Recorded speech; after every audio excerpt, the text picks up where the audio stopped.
NX2018. Law and Amp. Continue reading below. Maddie Corman's husband was caught with child sex abuse images in X2014. And yet she stood by. In 2016, TV director, best known for his work on, was sentenced in New York to 10 years probation on child pornography charges. He was sentenced after pleading guilty to promoting a sexual performance by a child and possessing an obscene performance by a child. He had faced up to. Prosecutors say digital files showing minors engaged in sex acts were found on computers at the director's Dobbs Ferry, NY, home in 2015. Continue reading below. Alexander had directed more than a dozen episodes of Law Order.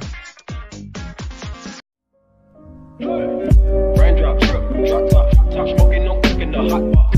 Fucking on your bitch, yeah, that. Looking up, open the park pot.